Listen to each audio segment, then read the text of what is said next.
আজকে আমরা যেটা করবো সেটা হচ্ছে পর্যায় সারণী পুরো চ্যাপ্টারটা আবার রিভাইজ করবো, ঠিক আছে? সবাই বোর্ডের দিকে তাকায়, অন্যদিকে তাকানোর দরকার নেই। তো পর্যায় সারণী পুরো যেটা রিভাইজ করতে গেলে আমাদের যে ব্যাপারগুলো জানা লাগবে। পর্যায় সারণী কিন্তু রসায়নের ৪র্থ অধ্যায়, বুঝছো? তো পর্যায় সারণী কি সেটা আমরা অলরেডি জেনে গেছি। তারপর বল পর্যায় সারণী কি? মৌলগুলোর সাথে সাজা দিব, মানে এক মৌলগুলোর কি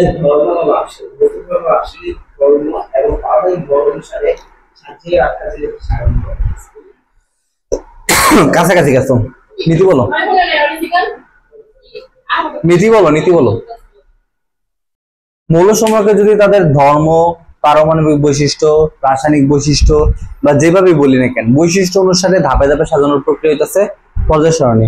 এই পর্যায় সারণীর ইতিহাসটা ফার্স্ট আমাদের জানতে হবে, কারণ ইতিহাস থেকে অনেক বেশি এমসিকিউ আসছে, ঠিক আছে? লোকটা হলো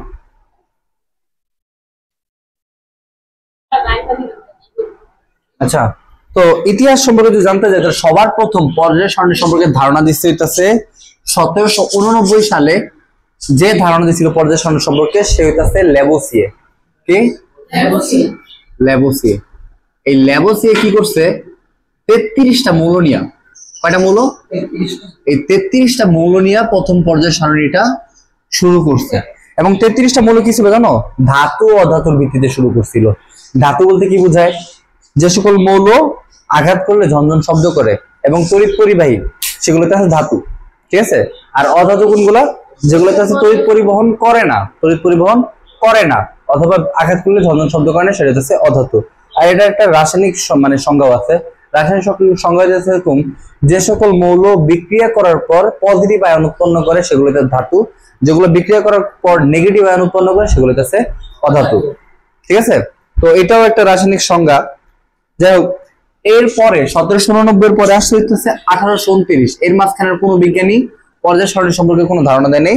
1829 সালে আইসা ডোবের আইন, তখন কিন্তু পর্যায় সারণী আবিষ্কার হয় নাই, ঠিক আছে? পর্যায় সারণী আবিষ্কার হয় নাই, তখন ডোবের আইন এসে কি করছে? ত্রয়ী সূত্র প্রদান করছে। আর এই ত্রয়ী নিয়ে আমরা বিগত 2-3 দিন ধরে আলোচনা করতেছি। এই ত্রয়ী জিনিসটা কি? ত্রয়ী জিনিসটা কি কেউ বলতে পারবা?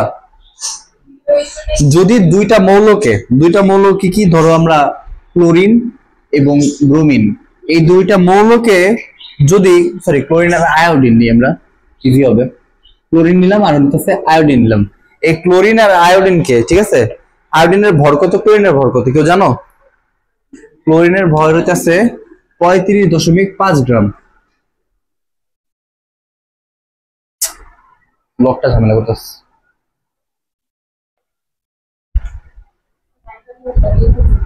আচ্ছা, ক্লোরিনের ভর হইতেছে 35.5 গ্রাম আর আয়োডিনের ভর হইতেছে 127 গ্রাম, ঠিক আছে? এই দুইটার ভর, আর মাঝখানে আমরা একটা মৌল রাখলাম যেটা ধরো হইতেছে ব্রোমিন। এই ব্রোমিনের ভর হইতেছে 80 গ্রাম, ঠিক আছে? এখন এই দুইটা মৌলকে তুমি যদি যোগ করো, এই ক্লোরিনকে আর আয়োডিনকে, এই দুটো যোগ করলে কত হয়? এই দুটো যোগ, তাহলে এখানে ক্লোরিন আর আয়োডিন যদি ভর দুইটা যোগ করো তাহলে কত হয়? 162.5। 162.5 কে, ঠিক আছে, যদি আমরা 2 দিয়ে ভাগ করি তাহলে কত হয়?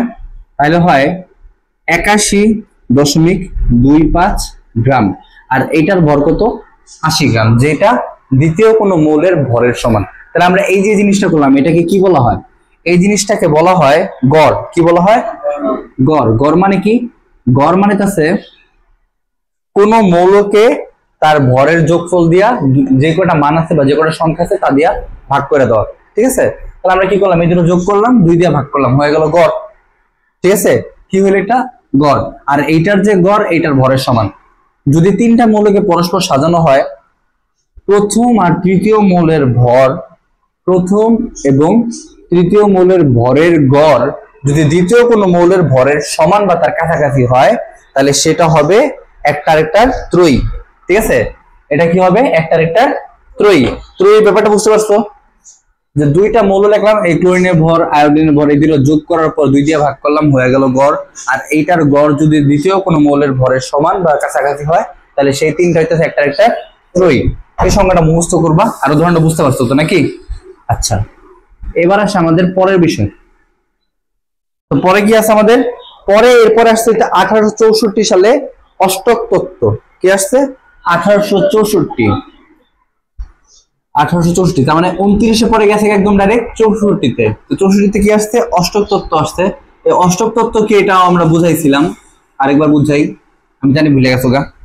এই অষ্টক তত্ত্ব এটা সেরকম যে যদি কোনো মৌলের মধ্যে 8টা মৌলকে পরস্পর সাজানো হয়, ঠিক আছে, 8টা মৌলকে যদি আমরা পরস্পর সাজাই, তাহলে এখানে যে কোনো একটা ধর্ম পর্যায় সারণীর অষ্টক ধর্মের সাথে মিলা যায়। অষ্টক ধর্ম কোনটা? নিষ্ক্রিয় হয়ে যায়, ঠিক আছে। যে কোনো একটা, এটা হইতে পারে, এটা হইতে পারে, এটা হইতে পারে, এটা হইতে পারে, যে কোনো একটা কি হবে অষ্টক ধর্মের সাথে মিলা যাবে।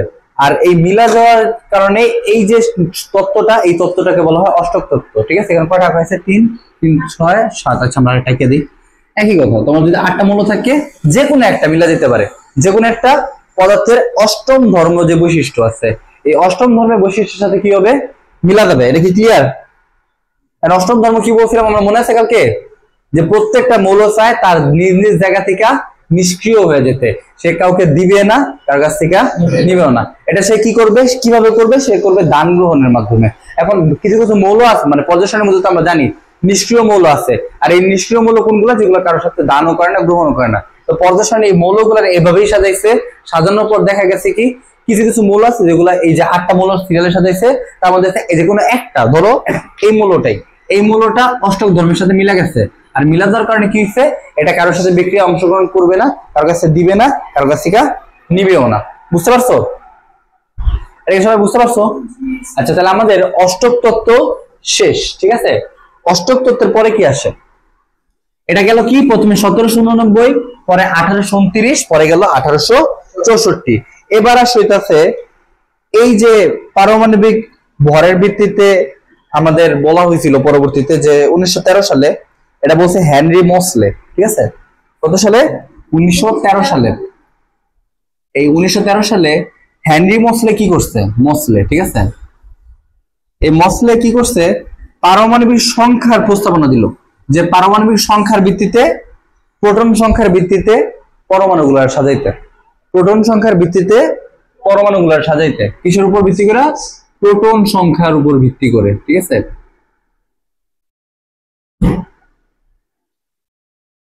তো প্রোটন সংখ্যার পারমাণবিক সংখ্যা 1 আমরা জানি, এটা তাই না?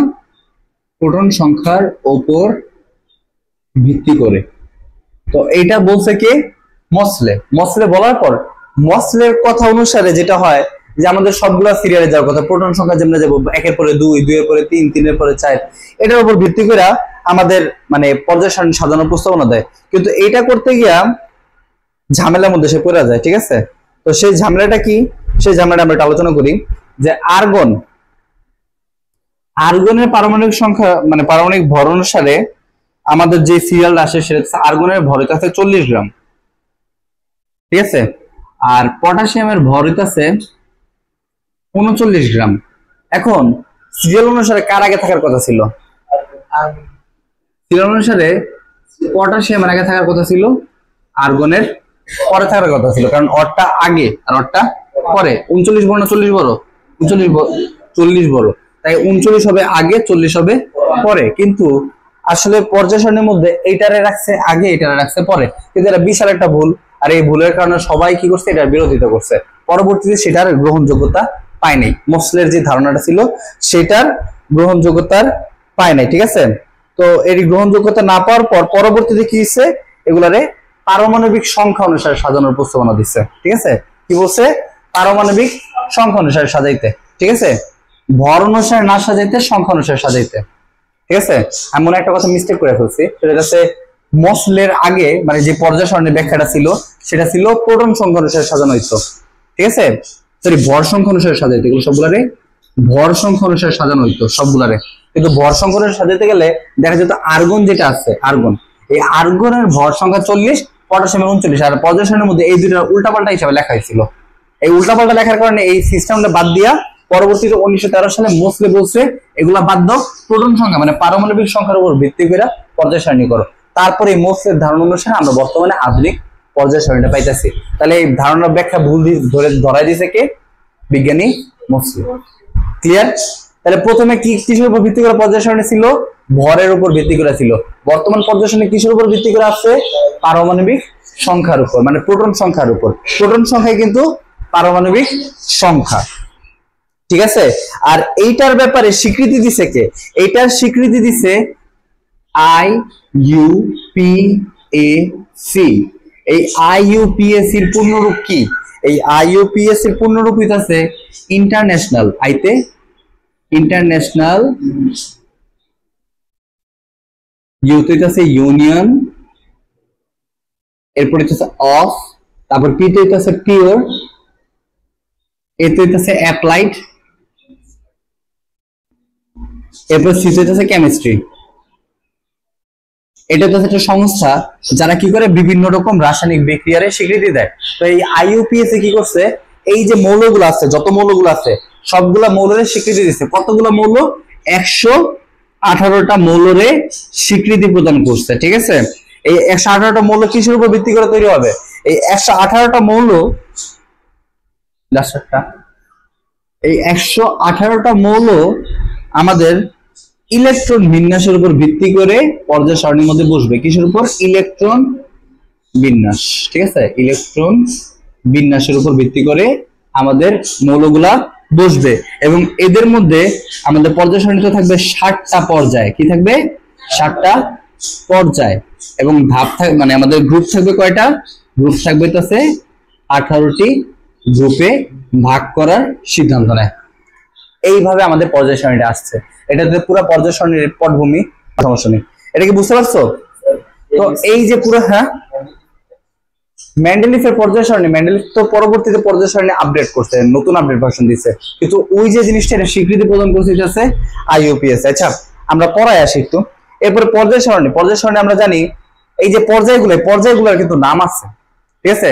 এই পর্যায়গুলোর প্রত্যেকটা নাম আছে, এবং সেগুলোর নামগুলো পরীক্ষার মধ্যে MCQ আকারে আসতে পারে, ঠিক আছে। আমরা পর্যায়গুলোর নামগুলো সম্পর্কে একটু জানি। ফার্স্টে আমরা জানি পর্যায় কয়টা?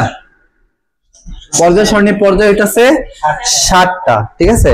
এই 60টা পর্যায়ের মধ্যে আমাদের প্রথম পর্যায় যেটা পর্যায় 1, ঠিক আছে। এই পর্যায় 1টাকে বলা হয় অতি সংক্ষিপ্ত পর্যায়। কি বলা হয়? কারণ এইখানের মধ্যে মৌল আছে কয়টা জানো? অতি সংক্ষিপ্ত পর্যায়। এই পর্যায়টার মধ্যে মৌল আছে মাত্র 2টা, ঠিক আছে। মৌল আছে কয়টা? মাত্র 2টা। এরপর হইতেছে পর্যায় 2 এবং 3। এটাকে বলা হয় সংক্ষিপ্ত পর্যায়, ঠিক আছে। এটাকে বলা হয় সংক্ষিপ্ত পর্যায়। আর এখানে মৌল আছে টোটাল আমাদের 8টা মৌল। এই 2টা গ্রুপের মধ্যে কয়টা করে মৌল আছে? 8টা। এবার পর্যায় আমাদের লাস্ট যে পর্যায় 4 ও 5, এই পর্যায় দুটোর বলা হয় আদর্শ পর্যায়, ঠিক আছে। এই দুটো কি বলা হয়? আদর্শ পর্যায়। কেন? কারণ এই দুটার মধ্যেই একদম 18টা করে মৌল আছে। আদর্শ পর্যায় যেটার মধ্যে 18টা করে মৌল আছে, একদম পারফেক্ট 18টা থাকার কথা, 18টাই আছে, এই জন্য এটা বলা হয় আদর্শ পর্যায়, ঠিক আছে। এরপর সবার লাস্টে আছে আমাদের 6 ও 7 পর্যায়, যেটাকে বলা হয় রাক্ষসে পর্যায়, ঠিক আছে। রাক্ষসে পর্যায়। এই রাক্ষসে পর্যায় কেন বলা হয়? কারণ এটার মধ্যে মৌল আছে 32টা, ঠিক আছে। এই নামগুলো মনে রাখতে হবে, আর এখানে কয়টা করে মৌল আছে মনে রাখতে হবে। কারণ কি এই দুটোর মধ্যে পর্যায় সারণী রাখছে। আর পর্যায় রাক্ষসে কেন হয়েছে? কারণ এই পর্যায়টার মধ্যে ঢুকে গেছে কি জানো? এই পর্যায় দুটার মধ্যে ঢুকে গেছে আমাদের ল্যান্থানাইট সারি আর এটা আছে অ্যাক্টিনাইট সারি, ঠিক আছে। ল্যান্থানাইট আর এটা আছে অ্যাক্টিনাইট।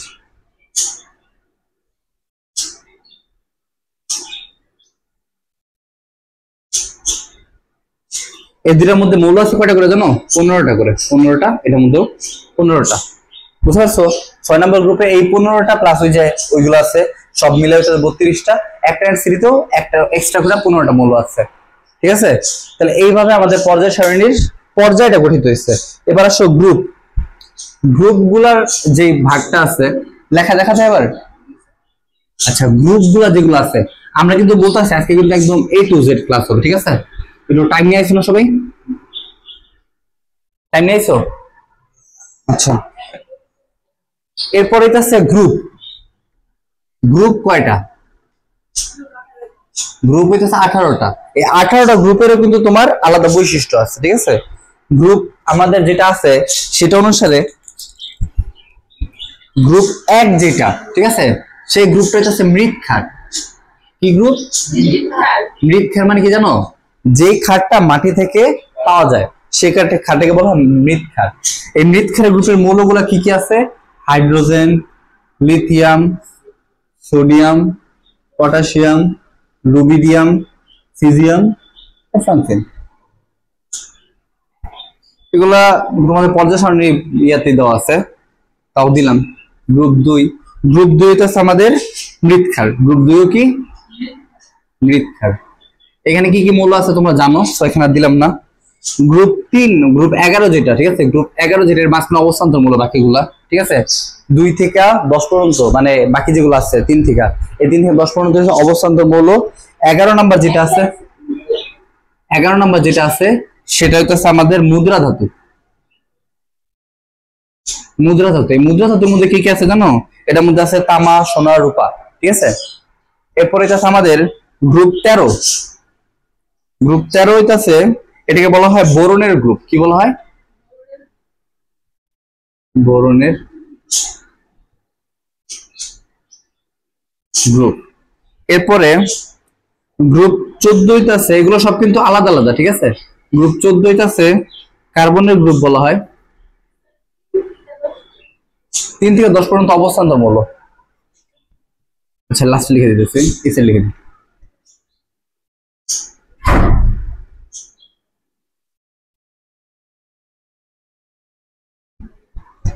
গ্রুপ 14 আছে তোমার কার্বনের গ্রুপ। গ্রুপ 15 আছে নিক্টোজেনের গ্রুপ। নিক্টোজেন।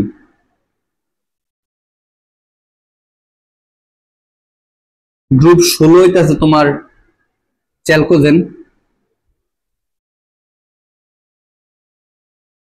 এরপরে গ্রুপ 17 আছে হ্যালোজেন। আর সবার লাস্ট হইতেছে গ্রুপ 18, যেটা আছে নিষ্ক্রিয়।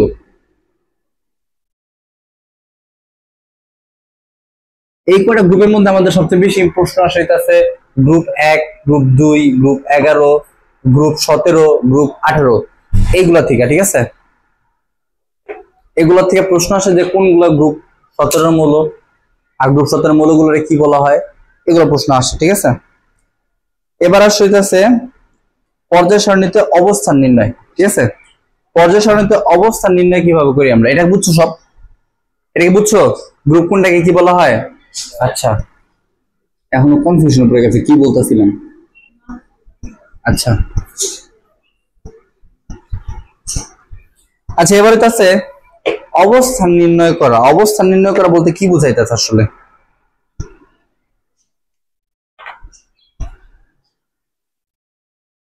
অবস্থান, পর্যায় সারণীতে অবস্থান নির্ণয় করা, সেটা নির্ভর করবে কিসের উপর?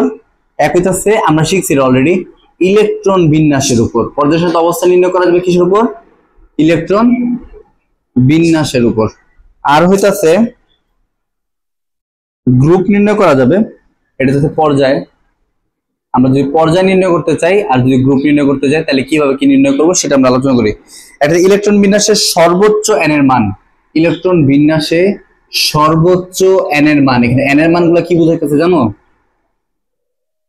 যেমন ধর আমরা করি না 1s2, 2s2, 2p6, এখানে সর্বোচ্চ n এর মান মানে কি? সবার লাস্টে যে n এর মানটা থাকবে, সবচেয়ে বেশি যে n এর মানটা থাকবে সেটা হচ্ছে তার পর্যায়, ঠিক আছে। তো এটা বলতেছে। আর গ্রুপটা যেটা, গ্রুপটা নরমালি ধরা হয় শেষ ইলেকট্রন কোন উপশক্তি স্তরে গেলে। উপশক্তি স্তর কোনগুলো জানো? এই যেগুলো উপশক্তি স্তর, ঠিক আছে, কোন উপশক্তি স্তরে গেলে। এখন এই আমাদের গ্রুপ বের করার জন্য আমাদের আবার কয়েকটা ধাপ অনুসরণ করতে হয়। ধাপগুলা কি? যেমন ধরো এস যেটা যায়, যেটা এস এ যায়, ঠিক আছে, এস এ যেটা যায় সেটা এস এর টোটাল ইলেকট্রন, মানে অ্যাসেট হিসাব করলেই হয়, ঠিক আছে। এরপর পি এ যেটা যায়, পি এ যেটা যায় সেটা পি এর এবং এস এর এর সাথে প্লাস 10, ঠিক আছে। যেটা তোমার ডি এ যায় সেটা কি হবে ডি এর এবং এস এর ইলেকট্রন, ঠিক আছে। এবং যেটা এফ এ যায় সেগুলো সবগুলো গ্রুপ 3 তে, এফ এর যত মূল্য আছে সবগুলো গ্রুপ 3 তে। এটা এখন নির্ণয় করা দরকার, যেটার ভিতরে এফ আছে সেটা গ্রুপ 3 এর মূল্য, ঠিক আছে।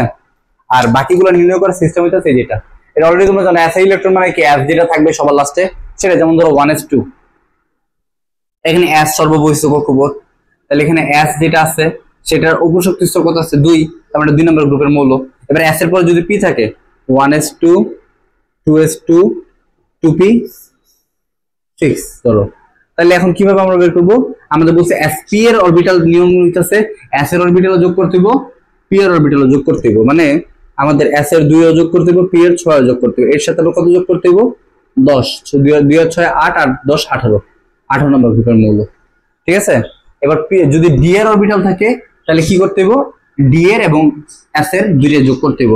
যেমন ধরো 1s2 2s2 2p6 3s2 SSPSP, তারপর হচ্ছে 3p6 SSPSP, এরপর S কত হয় 4 4s2, তারপর হচ্ছে 3d10, ঠিক আছে। এখন এখানে আমাদের কি করতে হবে, এখানে যেটা করতে হবে সেটা হচ্ছে আমাদের S এর যে ইলেকট্রনগুলো আছে, ঠিক আছে, S এর ইলেকট্রন এবং D এর যে ইলেকট্রনগুলো আছে এই দুইটা যোগ করে দিলে হয়ে যাবে 2 আর 10 12 নম্বর গ্রুপ, ঠিক আছে। তাহলে এইভাবে আমাদের গ্রুপ নাম্বার নির্ণয় করা যায়। আর বড় সংখ্যার গ্রুপ নাম্বার কিভাবে নির্ণয় করতে হয় সেটা আমি একটা বাসায় তোমরা যখন যাবে তোমার একটা ভিডিও পাঠাবো, আমি কম্পিউটার করতেছি, এর একটা শর্টকাট আছে বড় সংখ্যার ইলেকট্রন বিন্যাস, সেটা একটা ভিডিও দিয়ে দিব, ঠিক আছে। তো সেটা তোমরা দেখে নিও সবাই। এরপর আছে এগুলো শেষ, এটা বুঝছো। এবার আসে অনেক বেশি ইম্পর্টেন্ট, যেটা আমাদের এই অধ্যায় থেকে অনেক বেশি সৃজনশীল প্রশ্নের মধ্যে থাকে এবং ধরতে গেলে প্রায় ম্যাক্সিমাম সৃজনশীল প্রশ্ন এটার উপর ভিত্তি করে থাকে। তো ওই জিনিসটা আমরা এখন বুঝবো। এগুলো বুঝছো সব? আচ্ছা,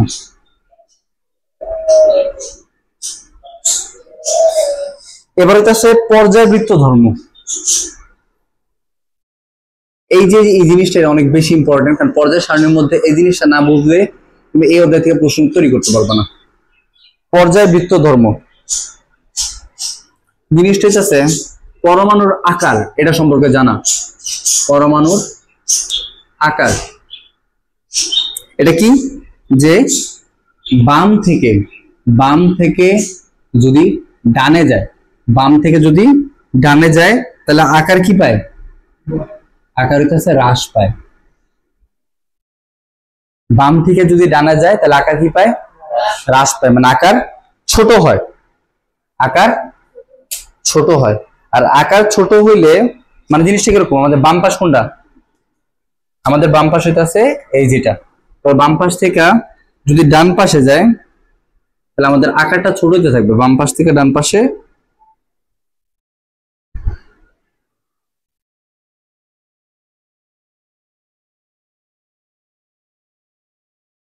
বাম থেকে ডানে চলে যাবে, আকার কি পাবে, আকার হ্রাস পাবে, মনে থাকবে। আর এইভাবে আমাদের মাথায় রাখতে হবে যে বাম থেকে ডানে আকার কি পায়, হ্রাস পায়, ঠিক আছে। এবার এইটার উপর ভিত্তি করে আমাদের কি কি সূত্র হবে, দেখো এই জিনিসটার উপর ভিত্তি করে আমাদের সূত্র হবে 3টা। প্রথম হবে আয়নীকরণ শক্তি,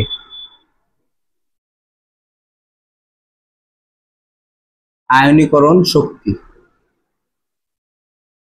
করণ শক্তি এবং তড়িৎ ঋণাত্মকতা, তড়িৎ ঋণাত্মকতা।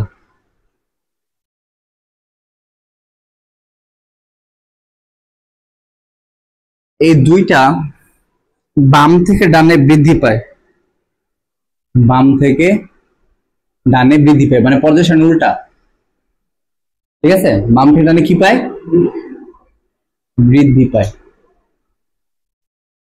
আর উপর থেকে নিচে হ্রাস পায়, উপর থেকে নিচে হ্রাস পায়। মানে পর্যায় সারণী যা আছে তার পুরো উল্টাটা হইতাছে আমাদের, পর্যায় সারণী যা আছে তার পুরো উল্টাটা হইতাছে আমাদের আয়নীকরণ শক্তি আর হইতাছে তড়িৎ ঋণাত্মকতা। ঠিক আছে, এখন আমাদের এই যে জিনিসটা, এখানে আমাদের আরেকটা জিনিস জানতে হইব, ধাতব ধর্ম। ধাতব মানে কি জানো, ওইটাকে বলছিলাম, ধাতব পদার্থ হইতাছে ওই সকল পদার্থ যেগুলো হইতাছে বিদ্যুৎ পরিবহন করতে সক্ষম। ঠিক আছে, যেমন ধরো লোহা, তামা, তারপর তো সোনা, সিলভার, এগুলো তো সব হইতাছে ধাতু, মানে ধাতব ধর্ম আছে এদের মধ্যে। ঠিক আছে, আর অধাতব ধর্ম কোনগুলা? অধাতব ধর্ম হইতাছে যেগুলার মধ্যে কি নাই, এগুলোর মধ্যে তড়িৎ পরিবহনের ক্ষমতা নাই, ইলেকট্রন পরিবহনের ক্ষমতা নাই। আবার মনে করে এরা কি করতে পারে না, ঝনঝন করে না, এরা ইলেকট্রন বিক্রিয়া করে নেগেটিভ আয়ন তৈরি করে। ঠিক আছে, এগুলো হচ্ছে অধাতব ধর্মের পদার্থ। তো ধাতব ধর্মের মধ্যে কি আছে? ধাতব ধর্ম যেটা আছে সেটা হচ্ছে বাম থেকে ডানে, বাম থেকে ডানে, মানে ডানে যত যাইব তত কি হইব, এদের মানটা কমে, ধাতব ধর্ম পদার্থের কমে। মৌলসমূহ যত বাম থেকে ডানে যাইব হিসাবে, মনে করে একটা মৌল আছে বামে, একটা মৌল আছে ডানে, যেটা বাম পাশে আছে সেটার মান বেশি, যেটা ডান পাশে আছে সেটার মান কম। বুঝতে পারছো? ধাতব ধর্ম অনুসারে পদার্থ যত বাম পাশে থাকবে তত ধাতব ধর্ম বাড়বে, মানে ধাতু বেশি হওয়ার চান্স থাকবে, আর যত ওদিকে যাবে তত কি হইব, অধাতুতে পরিণত হতে থাকবে। ঠিক আছে, আর উপর থেকে নিচে বাড়ে, উপর থেকে নিচে বাড়ে, এগুলোই আমাদের প্রশ্ন, এগুলো থেকে আমাদের প্রশ্ন আসবে। ঠিক আছে, ধাতব ধর্ম বাম থেকে ডানে জ্বালিয়ে কি হবে, কমবে, উপর থেকে নিচে নামলে বাড়বে। ঠিক আছে, আর অধাতব ধর্ম সেটা হচ্ছে এটা উল্টাটা, জাস্ট মনে করো এই যে জিনিসটা, এই কথাটার উল্টা, এটা হইতাছে কমের, এটা হইতাছে বাড়বে, আর এই যে এটা হইব কমে। বুঝছো? যেটা কি হইব, বাম থেকে ডানে গেলে বাড়বে, উপর থেকে নিচে নামলে কমবে। এটা কিসের ক্ষেত্রে? অধাতুর ক্ষেত্রে। বুঝছো? তাহলে এই জিনিসটা মনে রাখতে হবে। আর এই নমনীয়তা, গলনাঙ্ক, স্ফুটনাঙ্ক তিনটা আবার সেম রকম। যদি বলা হয় প্রশ্নে এদের নমনীয়তা কেমন হবে, সেম জিনিস, নমনীয়তার ক্ষেত্রে তোমার সেম জিনিস, গলনাঙ্কের ক্ষেত্রেও সেম জিনিস এগুলা, আর স্ফুটনাঙ্ক সেম।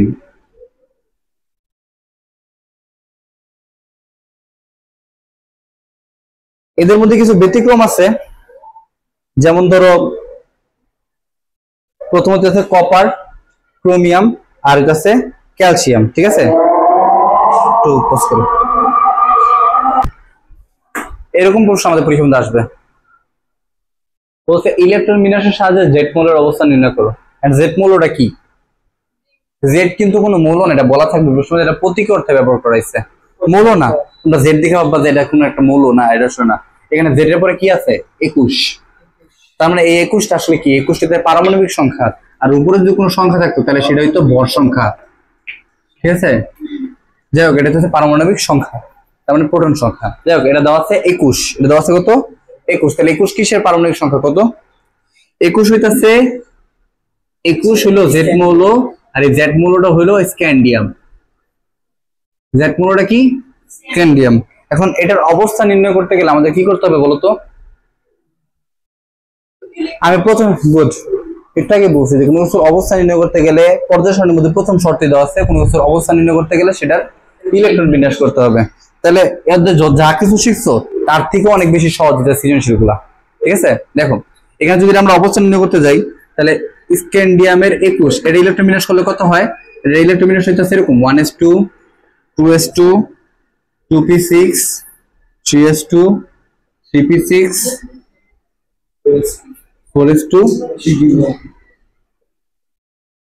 3d1। এখন এটা যদি আমরা সাজায় করি, এটা কিন্তু সাজায় করলে কিন্তু এটা 4s2 পরে যাবে। ঠিক আছে, কারণ 4 পরের পর যায় না, এটা সাজায় করতে হয়, 4টার পরে লিখতে হয়, আর 3d এর আগে লিখতে হয় নিয়ম অনুসারে। কারণ এটা তুমি পাইবে উপশক্তি স্তর বিক্রিয়া করতে সময়। ওই যে দেখাচ্ছিলাম না যে পর্যায়ের শক্তি কেমন আমরা বের করে, এটা আগে দেখানো হয়েছিল, ইলেকট্রন শক্তি। ঠিক আছে, যাই হোক ওইটা বাদ দিয়ে আমরা জাস্ট নিয়ম অনুসারে তুমি সাজাও লিখতে পারো বা নাও লিখতে পারো, এত প্যারা নেই। এখন এখানে সর্ববহিঃস্থ কক্ষপথের পর্যায়, আমরা পর্যায় দেখব কি সর্বোচ্চ পাওয়ারটা মনে আছে, সর্বোচ্চ n এর মান হইতাছে পর্যায়, সর্বোচ্চ n এর মান হইতাছে পর্যায়। তাহলে সর্বোচ্চ n কত আছে, সর্বোচ্চ n কত আছে দাগাই তো দিছি, সর্বোচ্চ n কত আছে 4, তাহলে পর্যায় কত হবে, পর্যায় হবে 5। এখন যদি গ্রুপের কথা বলা হয়, গ্রুপের কথা কেমন হবে কও, গ্রুপ কত হবে, কেন 3 হবে বলো, কারণ এটা ডি অরবিটালে গেছে গা, ঠিক আছে, এটা কোন অরবিটালে গেছে, ডি অরবিটালে গেছে গা। তো ডি অরবিটালে গেলে আমাদের নিয়ম হচ্ছে অ্যাসেটটা এবং ডি এরটা যোগ করতে হয়। যদি ডি অরবিটালে চলে যায় তাহলে কি করতে হয়, অ্যাসেটটা আর ডি এরটা যোগ করতে হয়। তাহলে যোগ করলে কত হবে, তাহলে গ্রুপ হলো 3। তাহলে এটাই আমাদের পর্যায় সারণীর অবস্থান, যেটার অবস্থান শেষ। হ্যাঁ অবশ্যই 3 নাম্বার দিবে। আমি তো বললাম এই অধ্যায়টা মোটামুটি সহজই আছে, ঠিক আছে, এত কঠিন কিছু না। দিতাছি প্রশ্ন।